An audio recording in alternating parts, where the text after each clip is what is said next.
భూమిని మనము పూర్తిగా మార్చలేము. ఇప్పుడు ఒక రైతుకు 10 ఎకరాలు ఉందనుకో, నేల ద్వారా సంక్రమించే తెగుళ్ళు ప్రతి సంవత్సరం ఆశించే అవకాశం ఉంటుంది. మరి అలాంటప్పుడు విత్తన శుద్ధి చేయటం వల్ల ప్రయోజనం ఉందని.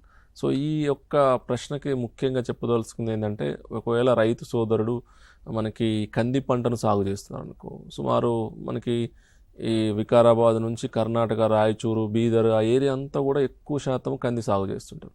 వారు సుమారు ఒక్కొక్కరు 10-15 ఎకరాల కంది కూడా సాగు చేస్తుంటారు.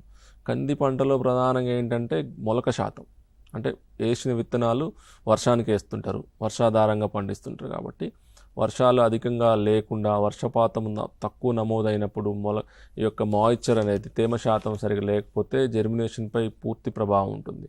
అలాగే అదొక ప్రధాన అంశము మొలక శాతంపై.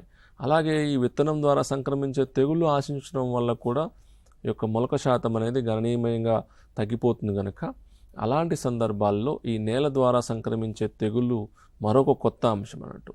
విత్తనం ద్వారా ఆశించే తెగుళ్ళు ఉన్నాయి, అలాగే నేల ద్వారా ఆశించే తెగుళ్ళు ఈ యొక్క మొలక శాతంపై గణనీయమైన ప్రభావం చూస్తుంది కనుక, మీరు ఈ పప్పు దినుసుల పంటల్లో సాగు చేసేటప్పుడు నేల ద్వారా సంక్రమించే తెగుళ్ళు 25 నుంచి 30 రోజుల వరకు ఈ యొక్క తెగులు మందుతో మనము విత్తన శుద్ధి చేయడం వల్ల ప్రయోజనం ఉంటుంది అన్నట్టు. సో ఆ విధంగా చేసుకున్నట్లయితే రైతులు పంటను 30-35 రోజుల వరకు కూడా ఎలాంటి తెగులు రాకుండా కాపాడుకోవచ్చు.